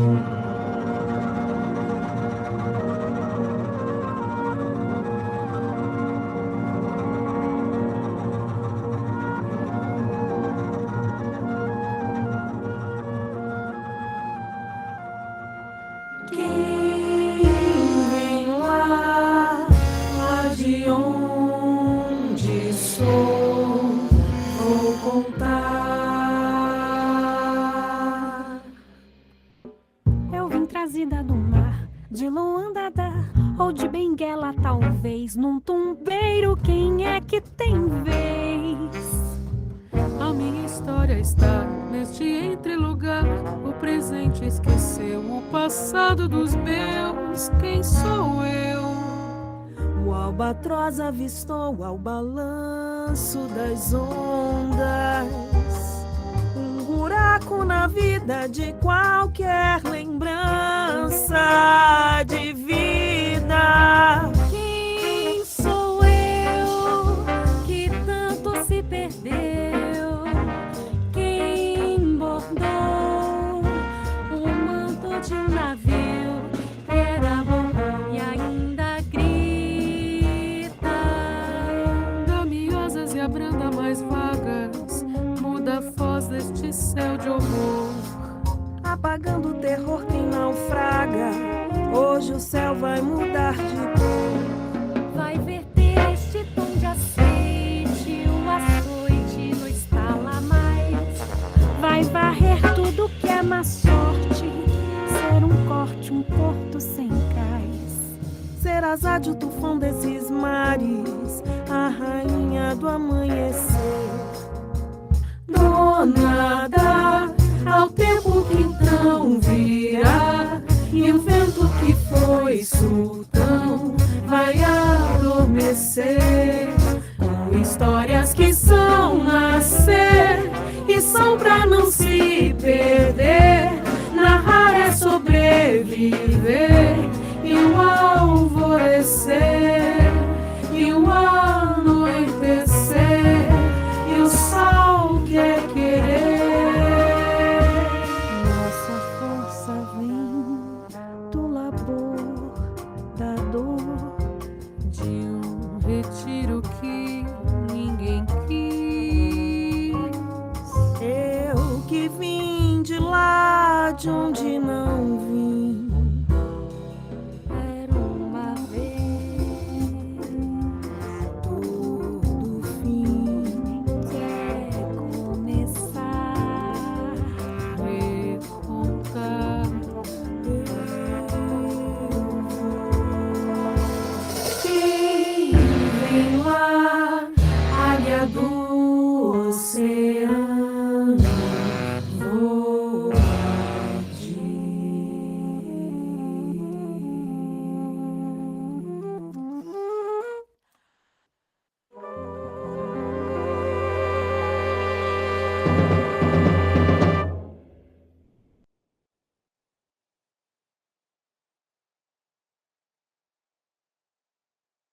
Acho que é isso, né? A gente pode conversar, né? Quem tiver perguntas.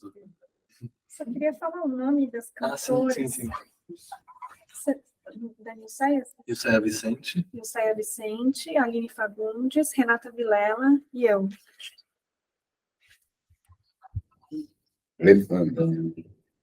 Falar no microfone, antes de começar. Ah, Tudo bem, então. Eu cheguei meio atrasada, né? Então eu perdi uma parte. Eu fiquei pensando assim, em algumas coisas que vocês falaram. Primeiro, eu vou te contextualizar o que eu pesquiso. Eu pesquiso relações, como as relações sociais, principalmente as relações de violência, se refletem nos processos de criação musical, por exemplo. Então, por exemplo, a gente fala de criação musical, a gente pensa em questões de gênero, por exemplo, né? Aí a gente vê, tipo, referências de mulheres compositoras que têm...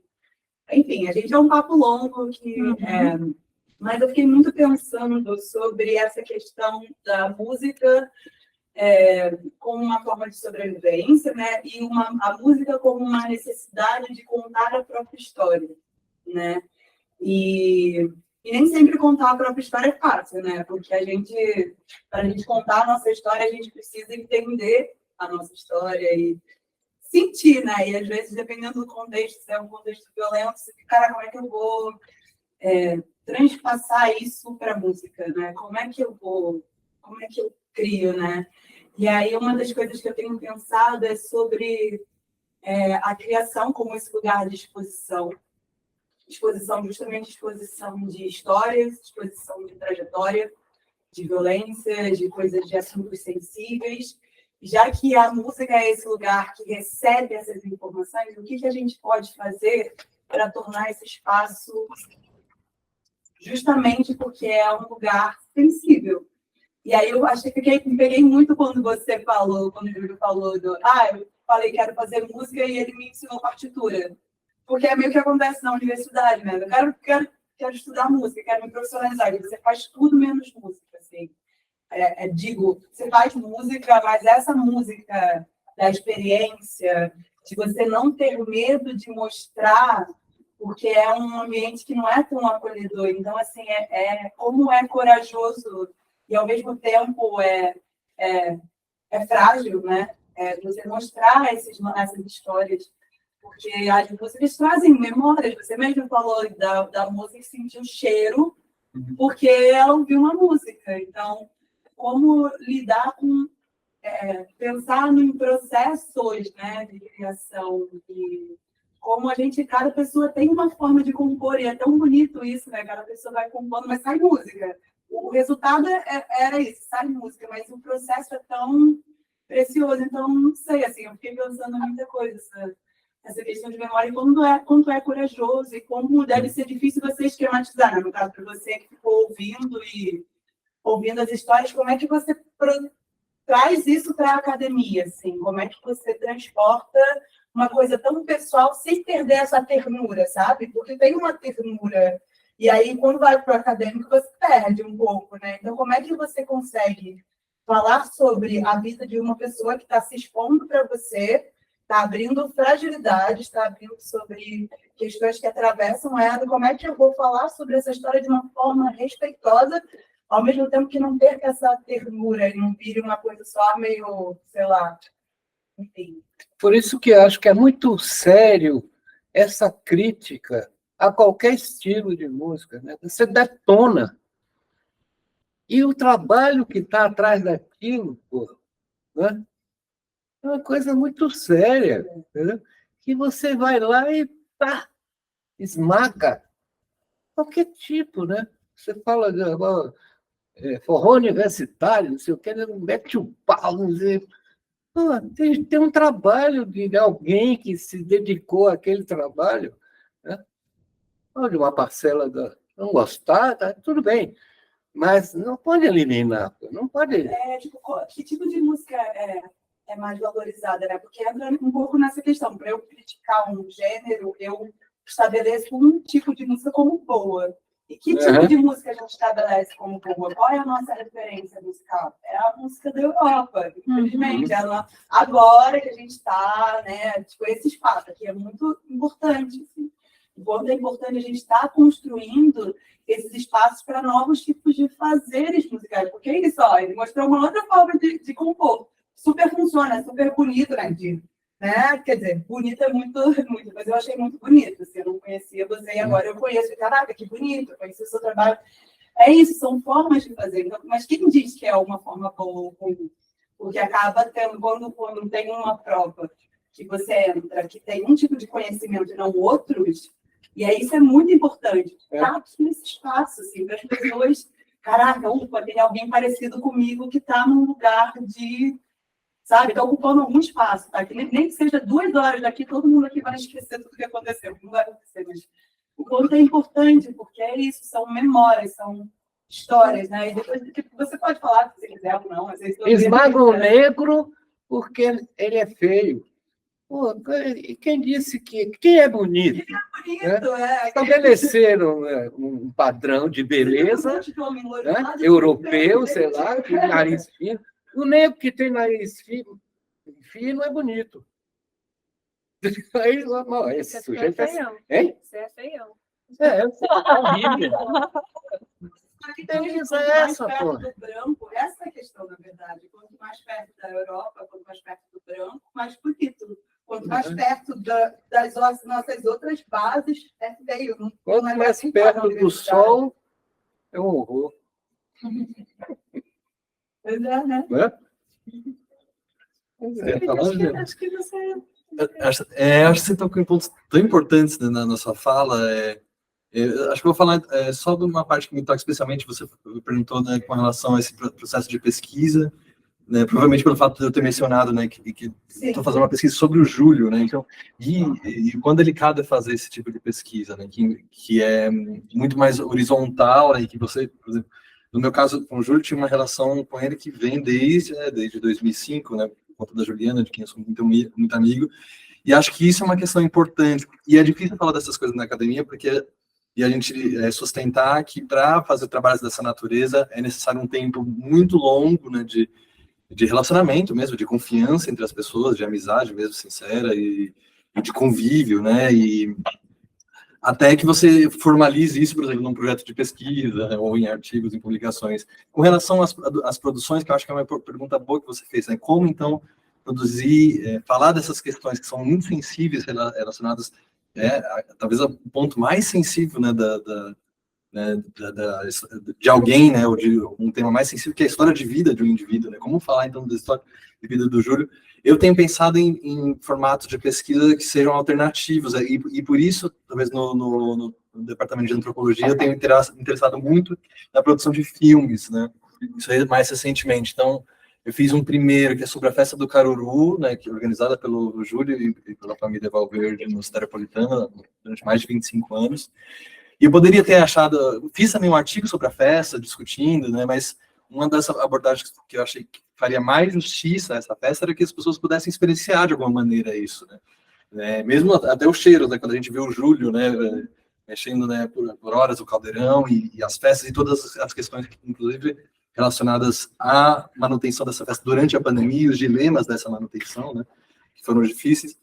Mas eu acho que por essa via, né, que a gente possa justamente trazer nós como músicos ou artistas ou interessados em outras formas de conhecimento, que não seja só a palavra escrita, né, que é importante, mas não é a única forma.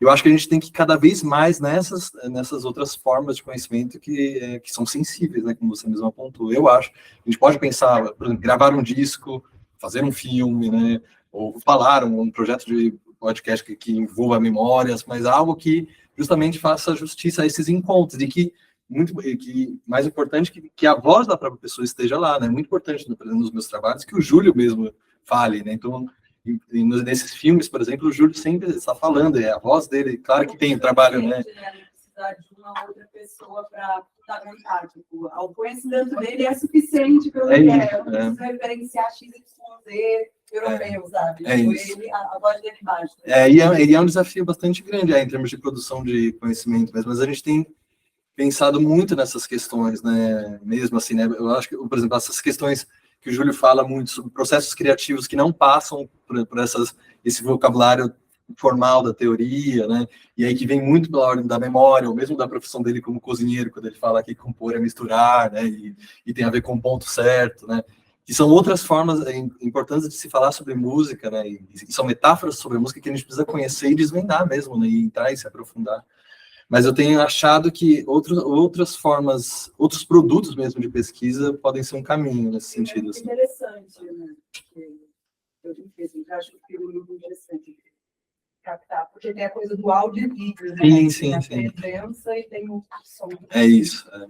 Eu acho que toca especialmente pesquisa sobre música. Eu acho que o audiovisual tem uma entrada assim importante, porque dá conta dessa corporeidade, por exemplo, do Júlio, né, da figura dele, da voz, mas a gente consegue efetivamente ouvir, né? Tem pesquisa sobre música sem som. Exatamente.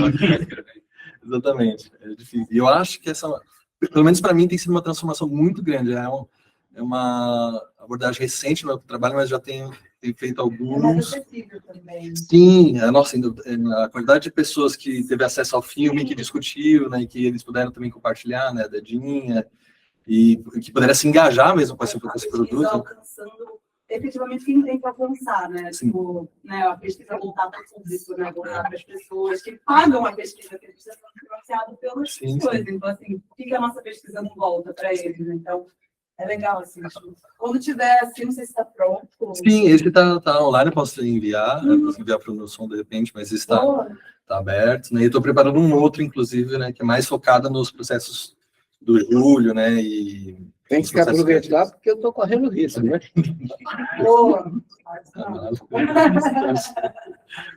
Mas então, enfim, para ver como isso tem sido importante, assim, né? E eu tenho pensado que daqui para frente, para mim, fazer pesquisa sempre vai estar ligada a esse fazer audiovisual. Pelo menos, assim, eu acho que vai ser a tônica para os meus próximos anos, assim, de trabalho.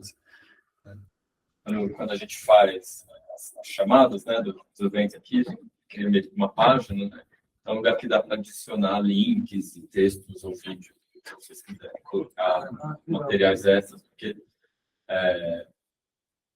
depois de 10, 15 anos fazendo isso, a gente vê como é legal. A gente fala, puxa, daqui 10 anos, quando a gente estiver pensando sobre esse trabalho, né, outra cabeça, outra história, isso está lá registrado, dá para voltar lá e ver, olha, 10 anos atrás, a gente teve lá o Júlio, teve a Júlia. E tinha essas outras referências de como é que a gente via naquele momento, que a gente quiserem contribuir com. Não Se tem que- colocar uma letra lá, tal, tem espaço para a gente. Tem que formalizar, porque não tem memória esse país. Pô, não tem. Meu filho está com problema, ele encontrou um vibrafonista, está atrás disso, achou por acaso numa chanchada brasileira, aqueles de 1950, o cara tocando assim, mas rapidamente, entendeu?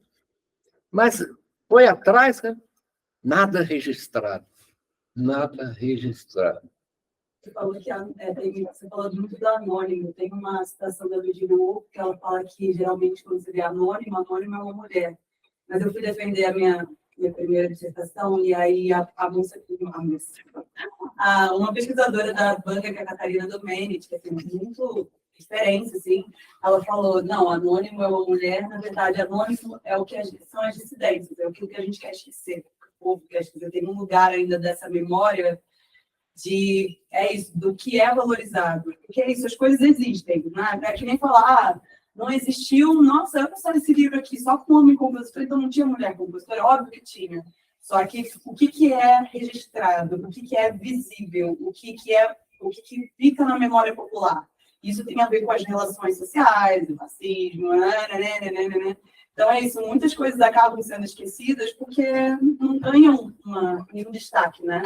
Ao longo do tempo, aí tem umas outras pessoas que vão, mas ainda tem um olhar meio exótico que me irrita, tipo, eu estou aqui meio que parecendo de cima, né? Então, mas tem umas gravações, mas é isso, essa coisa da memória social é muito a ver porque o que interessa a gente gravar? O que a gente está prestando atenção, né? Nos nossos arredores? Eu fazia uma confraria no restaurante soteropolitano.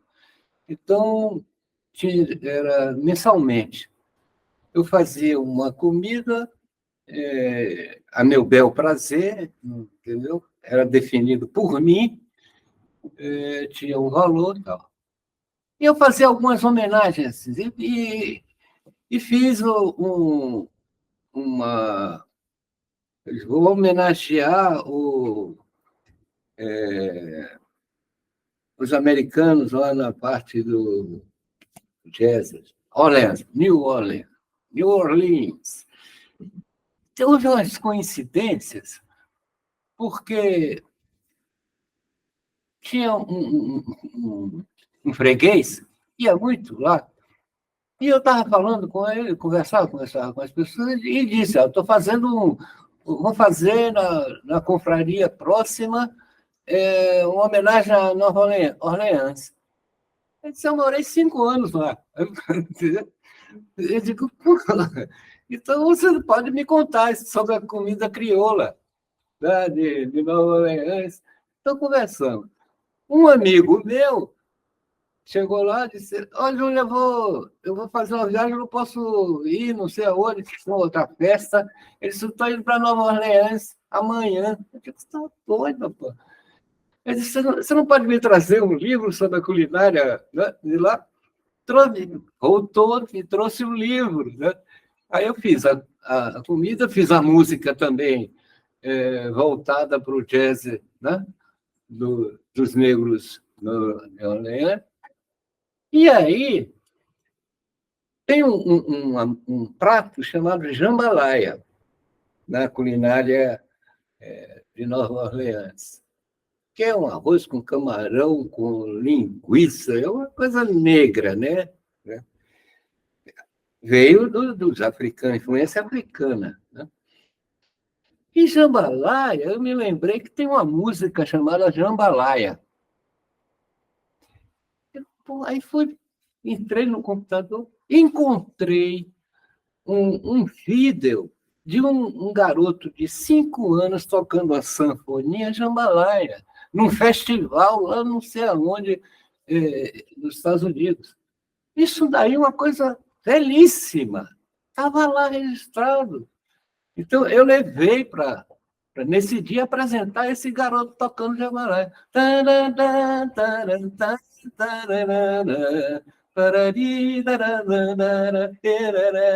Essa que é jambalaya, a música. E se vocês quiserem conhecer o prato, eu também posso fazer uma hora qualquer. Entendeu? Então está registrado, está lá. Entendeu? Uma coisa não é tão importante assim, entendeu? Claro, depois esse garoto foi crescendo, virou profissional e tal, não fez sucesso, mas está lá, pô. Está registrada a carreira dele desde criança. Registrada. Você está fazendo ele aqui. Júlio, quanto agora a gente já perdeu, né? Posso fazer uma pergunta, porque eu gosto um pouco de música, mas gosto mais ainda de culinária.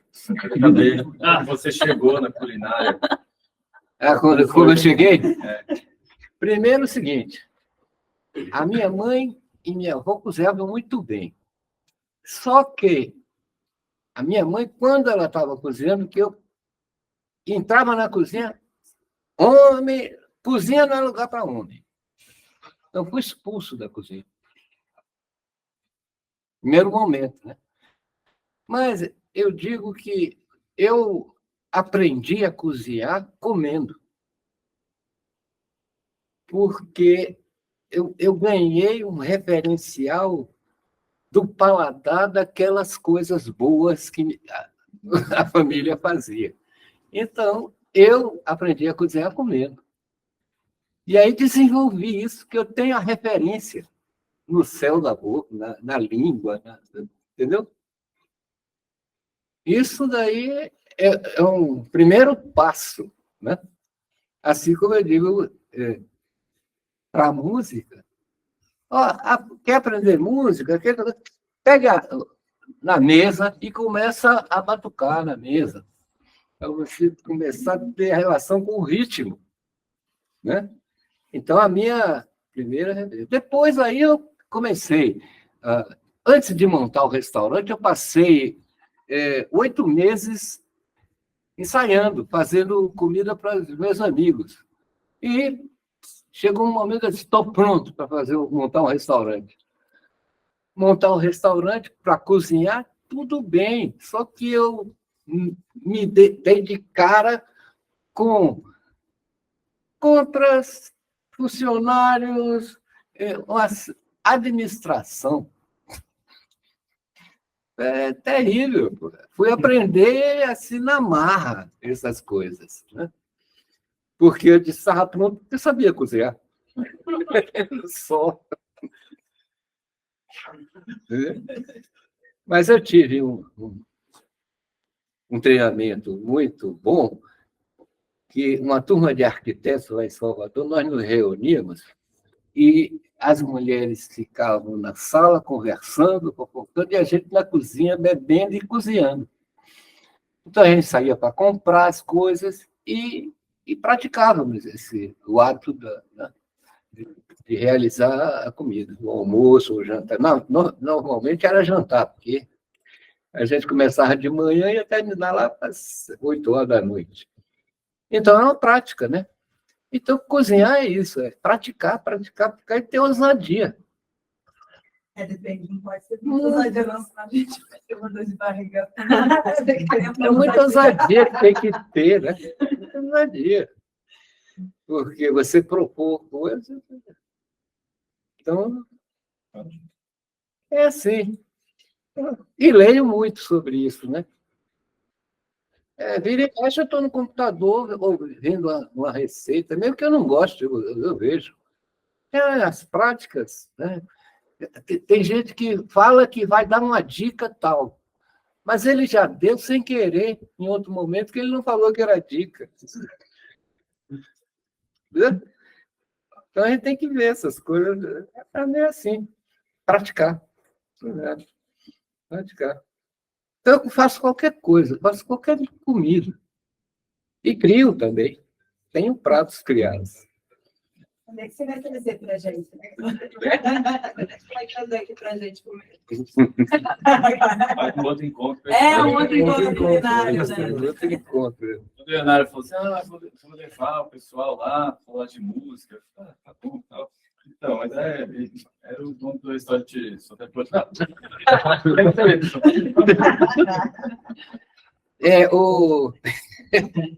A pandemia me derrubou, né?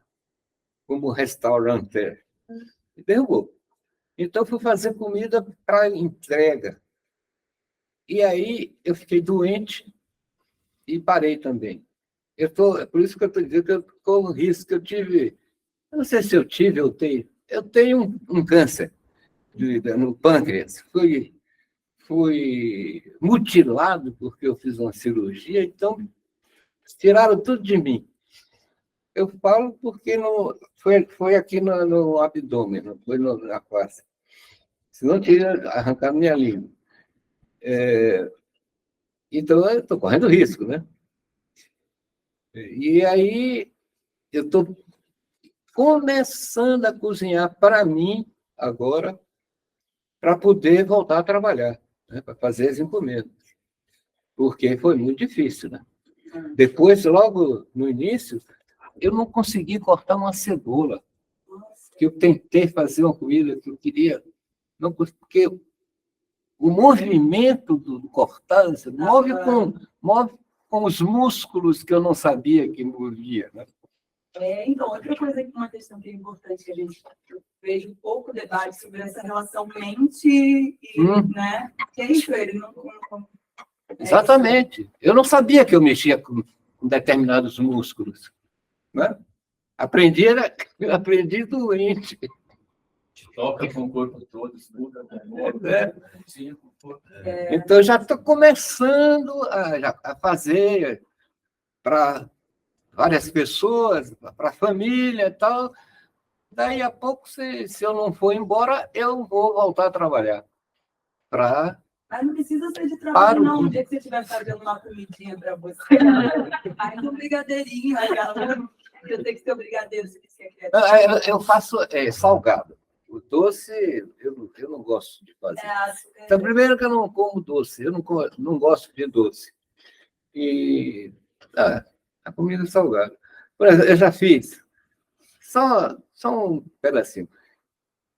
Eu fiz uma rabada, que é uma coisa maravilhosa. Fiz comida pesada. Porque o meu cardápio do Soteropolitano era voltado para os frutos do mar. É uma coisa mais sofisticada. Mas eu gosto da comida pesada, né? É assim como os franceses cozinham de tudo, né? Agora, normalmente, a maioria das pessoas aqui querem a comida francesa perfumada, né? Eles fazem cabeça de carneiro, bota na mesa para comer o miolo do carneiro. Isso é maravilhoso, né?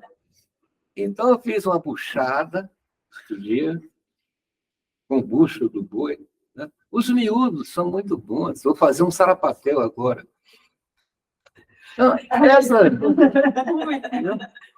eu fui ao Piauí e eu aprendi com uma senhora fazer leitão ao molho pardo. É uma maravilha isso. Eu não sabia. Aprendi lá. Fiz aqui numa confraria da nossa hotel. É maravilhoso. Nossa Senhora.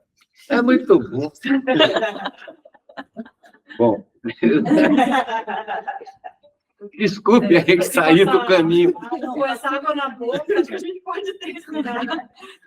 Já deu horário também, não queria me estender muito, mas queria agradecer por esse espaço, pelo No Som existir como espaço de investigação de propostas musicais, e foi muito bonito ouvir o seu Júlio, né, para mim, assim, pessoalmente, né, a gente está aqui no departamento de música, falando de processos de criação, que saem né, que saem de outros lugares, né, mas, ao mesmo tempo, dizem, né, do que é, né, das músicas, né, das possibilidades musicais. E quanto No Som é o espaço, né, tem sido um espaço generoso nesse lugar. Então, obrigada, Fernando, por esse espaço. Obrigada, seu Júlio, Juliana, Yuri, Mig, todo mundo do que está também.